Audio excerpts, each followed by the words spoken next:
दोस्तों, आज हम आपके लिए लेकर आए हैं कुछ ऐसे शब्द युग्म या श्रुति सम भिन्नार्थक शब्द जो पहले हिंदी की कॉम्पिटिटिव एग्जाम्स में पूछे जा चुके हैं और अक्सर परीक्षाओं में बार बार पूछे जाते हैं। इसके ऊपर हमने इसका फर्स्ट पार्ट भी दोस्तों बनाया था। उसमें भी हमने कुछ ऐसे चुनिंदा शब्द लिए थे जो बार बार परीक्षाओं में आते हैं। अगर आपने वो वीडियो नहीं देखी तो आप डिस्क्रिप्शन में जाकर या वीडियो के एंड में आपको लिंक मिल जाएगा, वहां से भी आप देख सकते हैं। तो चलिए दोस्तों, शुरू करते हैं आज की अपनी वीडियो। दोस्तों, इस वीडियो को पूरा बिना स्किप किए हुए आप अंत तक देखना, क्योंकि स्क्रीन पर केवल शब्द देखकर उनका अर्थ पढ़कर आप फटाफट स्किप कर करके अगर देखेंगे तो आप कहीं ना कहीं इसके अर्थ से वंचित रह जाएंगे।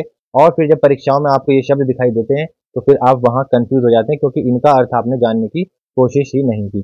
तो आज मैं आपको इनका अर्थ भी अच्छे से समझाता हुआ चलूंगा, ताकि फ्यूचर में अगर कभी भी आपको इस तरह के शब्द दिखाई दें तो आप उनमें अंतर कर पाएं।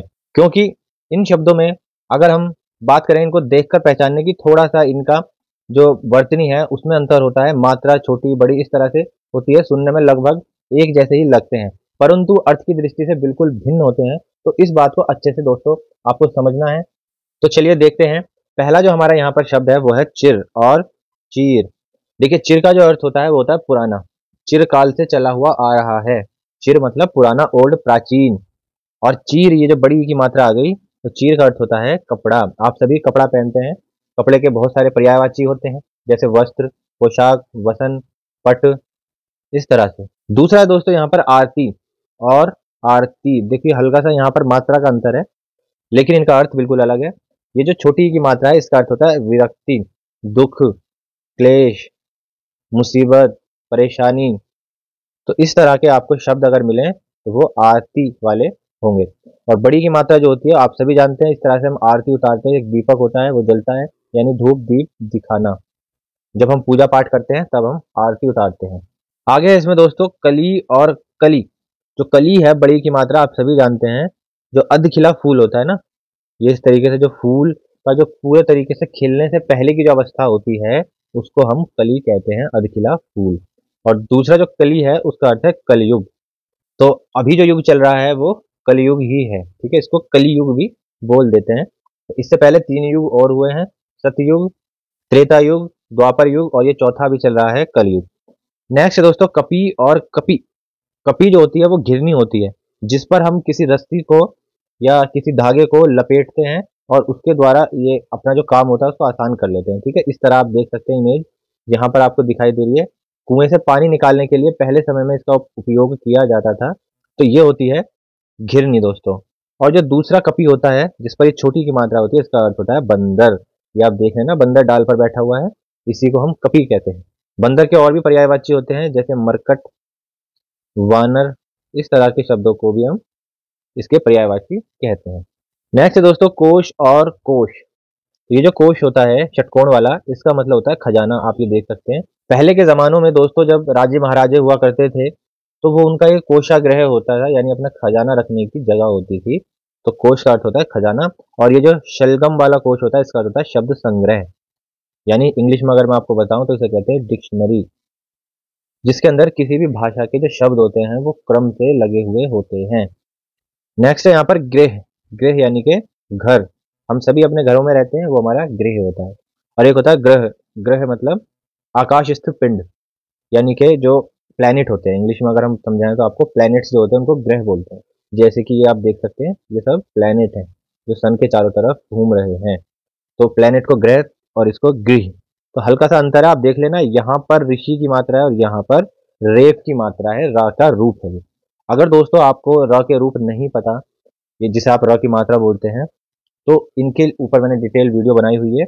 आप जाकर डिस्क्रिप्शन में या वीडियो के एंड में आपको मिल जाएगा लिंक, वहां से आप देख सकते हैं। नेक्स्ट है जघन्य और जघन। जघन्य होता है, आपने शब्द बहुत बार सुना होगा, जघन्य अपराध। जघन्य मतलब अत्यंत बुरा, बहुत बुरा, नीच, बहुत गिरा हुआ, ठीक है। तो इसे कहते हैं हम जघन्य। और जघन जो होता है ये उसका अर्थ होता है नितंब। नितंब किसे कहते हैं दोस्तों? ये जो आपको हिस्सा दिखाई दे रहा है हमारे शरीर का पीछे का, जिसको हिप बोलते हैं, हिप्स बोलते हैं जिनको, इनको हिंदी के अंदर नितंब कहते हैं या जघन बोलते हैं, ठीक है। अगला है तड़ाक और तड़ाक। तड़ाक होता है जल्दी से, तड़ाक, इस काम को तड़ाक से कीजिए, या मैंने उसको तड़ाक से एक चांटा मार दिया, तो जल्दी से मार दिया, तड़ाक। और दूसरा जो तड़ाक होता है ये, जिसमें यहाँ पर ग है। तड़ाग का अर्थ होता है तालाब, सर, सरोवर, ये सब किसके पर्यायवाची हैं? तालाब के। ये आप देख सकते हैं यहाँ पर एक तालाब नजर आ रहा है। अगला है यहाँ पर तरणी और तरिणी। हल्का सा यहाँ पर अंतर है, देखिए। तरणी का जो शाब्दिक अर्थ होता है, छोटी जो मात्रा है, उसका अर्थ होता है सूर्य। ये सूर्य है ना जो चमक रहा है, इसको कहते हैं तरणी। आपने अनुप्रास अलंकार में पढ़ा होगा दोस्तों, तरणी तनुजा तट कमाल, तरुवर बहुछाए, झुके कूल सो जल परसन हित मनहु सुहाए। तो ये तरणी वही है। तरणी तनुजा मतलब तरणी की तनुजा यानी यमुना को कहा गया है।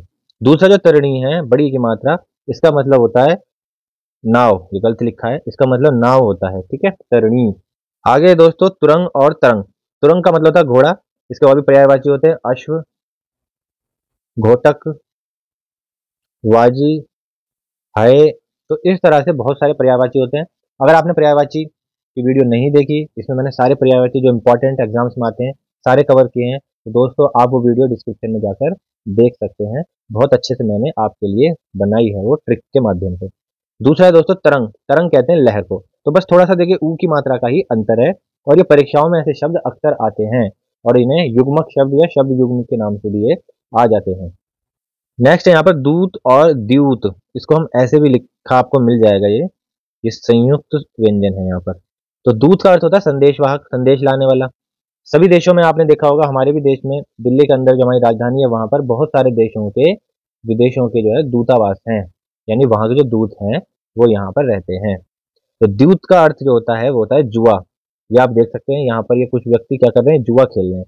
यानी अगर इंग्लिश में हम बात करें तो ये हो जाएगा गैम्बलिंग, जुआ खेलना, ठीक है। दारू, दारू कहते हैं, देखिए रा पे छोटे ऊ की मात्रा, रा पर बड़े ऊ की मात्रा। ये रा पर मात्राएं जो होती हैं वो अलग तरह से चढ़ती हैं। दोस्तों रा एक बहुत ही अलग और अनोखा व्यंजन है सारे व्यंजनों में, और ये अनोखा क्यों है, इसके बहुत सारे कारण हैं, और इसी के ऊपर मैंने पूरी डिटेल वीडियो बनाई थी। आप डिस्क्रिप्शन में जाकर देख लेना, बहुत काम की वीडियो है। तो दारू जो अर्थ है उसका होता है लकड़ी। आप देख सकते हैं लकड़ी, एक वृक्ष का नाम होता है देवदारू।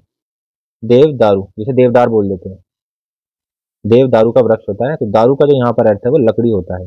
और दारू आप जानते ही हैं सब, शराब जो होती है, ठीक है, वाइन, उसको दारू बोलते हैं। नेक्स्ट है निश्चल और निश्चल। थोड़ा सा अंतर है। निश, जहां भी दोस्तों देखिए निश लग जाएगा शब्द से पहले, ये वाला निश, तो इसका अर्थ जो होता है, जिस शब्द से पहले उपसर्ग के रूप में लगेगा तो ये उस शब्द के अर्थ को पलट देगा, विपरीत अर्थ बना देगा उसका। देखिए छल का मतलब आप सभी जानते हैं, छल, किसी के साथ छल करना, कपट करना, धोखाधड़ी करना। और निश लगा दिया तो उसका विपरीत यानी छल रहित, जिसमें छल ना हो। दूसरा है निश्चल। तो छल, चल जो होता है, चल का मतलब जो चीज चल सकती है, जो चीज स्थिर नहीं है। चल का जो विपरीत हो जाएगा वो हो जाएगा निश्चल, यानी कि जो चीज अटल है, स्थिर है। जैसे पहाड़ होते हैं, ये निश्चल होते हैं, ये अपनी जगह से नहीं हिलते। अगला है निशान और निशान। निशान आप सभी जानते हैं, चिन्ह को कहते हैं। निशान डालना, चिन्हित करना किसी चीज को। आपने देखा होगा कहीं बाहर ऐसे रोड पर अगर आप जाते हैं तो निशान बने रहते हैं, ठीक है। जैसे इस तरह का निशान हो गया, चिन्ह हो गया यू टर्न के लिए, या कुछ हड्डियां सी बनी रहती हैं, खतरे का निशान जो होता है, तो उसे कहते हैं निशान, चिन्ह। और निशान का अर्थ होता है झंडा। झंडे के और भी पर्यायवाची होते हैं, ध्वज भी कह देते हैं, पताका भी कह देते हैं झंडे को। नेक्स्ट है परुष और पुरुष। परुष और पुरुष में थोड़ा सा अंतर है। परुष का अर्थ होता है कठोर, सॉलिड, और पुरुष का अर्थ होता है नर। ये आप देख सकते हैं ना, मैन, उसको कहते हैं पुरुष। तो पुरुष को परुष भी होना चाहिए, मतलब कठोर होना चाहिए, ऐसा समाज में माना जाता है, ठीक है। और स्त्री को कोमल होना चाहिए। नेक्स्ट है पानी और पानी।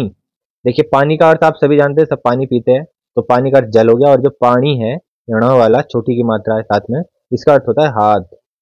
आपने कुछ शब्द सुने होंगे, जैसे चक्र पाणी, यानी कि पानी में जिसके चक्र होता है, हाथ में जिसके चक्र होता है, अर्थात विष्णु को हम बोलते हैं चक्र पाणी। एक और शब्द इससे जुड़ा हुआ है वज्र पाणी, यानी जिसके पानी में यानी हाथ में वज्र होता है, वज्र एक हथियार होता है, ठीक है। तो वज्र पाणी बोलते हैं हम इंद्र को, तो इंद्र का हथियार होता है वज्र। इसके अलावा और भी शब्द हो सकते हैं, जैसे वीणा पाणी। वीणा पाणी यानी जिसके हाथों में वीणा हो। वीणा किसके हाथों में होती है बताइए आप? सरस्वती के हाथों में। तो इस तरह से हम बहुत सारे शब्द बना सकते हैं किसी भी शब्द से। नेक्स्ट है प्रणाम और प्रमाण। प्रणाम आप सभी जानते हैं, नमस्ते जो होते हैं उसको कहते हैं प्रणाम करना। बच्चों को हम सिखाते हैं अपने बड़ों को प्रणाम करो, नमस्ते करो। और जो प्रमाण का अर्थ होता है उसे कहते हैं सबूत। प्रत्यक्ष को प्रमाण की आवश्यकता नहीं होती, यानी जो चीज हमें साफ साफ दिखाई दे रही है सामने, उसके लिए हमें कोई सबूत देखने की आवश्यकता नहीं होती। तो प्रमाण का अर्थ सबूत होता है। एक होता है परिणाम और एक होता है परिमाण। परिणाम का जो अर्थ होता है वो होता है नतीजा यानी रिजल्ट। रिजल्ट जो होता है हमारा, ठीक है, आउटकम जिसे हम कहते हैं, तो उसे कहते हैं परिणाम। ये आप देख सकते हैं इस तरह से मार्कशीट आती है तो हमारा परिणाम हमारे सामने होता है, ठीक है। नेक्स्ट है परिमाण। परिमाण का अर्थ होता है माप तौल संबंधी, माप तौल, ठीक है, या फिर मात्रा, उसकी क्वांटिटी कितनी है, कितने परिमाण में है। मणि, मणि का जो अर्थ होता है वो होता है रत्न, छोटी की मात्रा है, इसको ध्यान से देखना। ये बहुत परीक्षाओं में आया हुआ है पहले भी और ये गलत हो जाता है अक्सर। मणि का जो अर्थ है वो रत्न है, छोटी की मात्रा। कुछ किसी भी तरह का रत्न जो होता है, जवाहरात जो होते हैं, उसको हम मणि कहते हैं। आपने नील मणि का नाम सुना होगा, तो वो यहाँ ये वाला होता है मणि वहां पर, ठीक है, नील मणि, ये मणि होता है यानी नीली मणि। अगला है मणि। मणि का जो अर्थ होता है वो कहते हैं सर्प को यानी सांप को। ये आप देख सकते हैं ये क्या है, मणि है, बड़ी की मात्रा वाला। परीक्षा यानी इम्तिहान, एग्जाम्स, आपकी परीक्षा होती है, ठीक है। आप किसी भी क्लास में पढ़ते हैं, कोई भी एकेडमिक पढ़ाई करते हैं या कंपटीशन की तैयारी करते हैं, तो आपके वहां पर एग्जाम्स होते हैं यानी परीक्षा। और छोटी की मात्रा अगर आ गई परीक्षा में तो उसका मतलब है कीचड़, इस तरह की, ठीक है।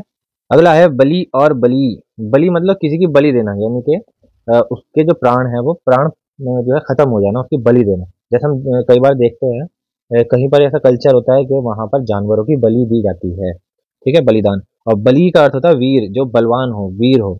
जैसे ये आप देख सकते हैं कि वीर अब्दुल हमीद का यहाँ पर चित्र आप देख सकते हैं। इन्होंने 1965 के भारत पाकिस्तान युद्ध में बहुत ही वीरता और पराक्रम का परिचय दिया था और ये हमारे देश के लिए शहीद भी हो गए थे और ये परमवीर चक्र से बाद में सम्मानित भी किया गया था। तो व्यंग और व्यंग्य।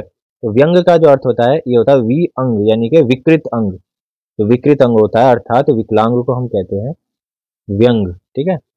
लेकिन दोस्तों आजकल विकलांग शब्द का प्रयोग नहीं किया जाता, इनके लिए दोस्तों दिव्यांग शब्द का प्रयोग किया जाता है। तो आप ये सब बातें ध्यान रखना। और व्यंग्य का जो अर्थ होता है वो होता है ताना देना या उपालंब जिसे बोल देते हैं। अगर हम इंग्लिश में बोलें तो इसे कहते हैं सटायर, सटायर मारना, व्यंग्य करना। अगला है दोस्तों सर और शर। सर का जो अर्थ होता है वो होता है तालाब। आपको अपने से पहले भी बताया था, तड़ाग एक आया था हमारा, तड़ाग, इसका अर्थ भी तालाब होता है। और शर जो होता है इसको कहते हैं बाण या तीर। ये आप देख सकते हैं तीर और बाण यहाँ पर, ठीक है। धनुष अलग होता है, धनुष नहीं, तीर की बात हो रही है यानी शर की बात हो रही है। नेक्स्ट है शुल्क और शुक्ल। तो शुल्क जो होता है वो होता है कोई फीस या कोई चंदा, ठीक है, इतना शुल्क लगेगा। जैसे हम किसी हिस्टोरिकल मॉन्यूमेंट्स में अगर हम घूमने जाते हैं तो वहां पर बाहर बोर्ड पर लिखा होता है कि भारतीयों के लिए जो शुल्क है यानी फीस है वो है 20 रुपीज, ठीक है। और विदेशियों के लिए जो शुल्क है वो है 200 रुपीज, ठीक है। उनके लिए इतना ज्यादा क्यों होता है? क्योंकि उन्होंने भी तो हमारे देश को बहुत लूटा है पहले, अब हम उन्हें लूटेंगे? नहीं, इसका ये मतलब नहीं है, बल्कि ये कुछ करेंसी का मैटर होता है। हमारे लिए जो 20 रुपए हैं वो उनके लिए, अगर $80 का भी मानो तो ये उनके लिए केवल और केवल $2.50 हैं, $2.50 मतलब है, इसलिए उनके लिए ज्यादा होता है। शुक्ल का जो अर्थ होता है वो होता है श्वेत या उजला, सफेद, ठीक है। आप यहाँ पर देख सकते हैं हंसों का जोड़ा, एक का जो रंग है वो है श्याम और दूसरे का जो रंग है वो है शुक्ल यानी सफेद, ठीक है। तो शुल्क और शुक्ल में कंफ्यूज नहीं होना। तो दोस्तों ये थी आज की हमारी वीडियो। जल्दी से वीडियो को लाइक कर दीजिए, शेयर कर दीजिए और चैनल पर अगर आप नए हैं तो चैनल को सब्सक्राइब भी कर दीजिए। जल्दी मिलेंगे फिर एक और नई वीडियो के साथ, तब तक के लिए जय हिंद।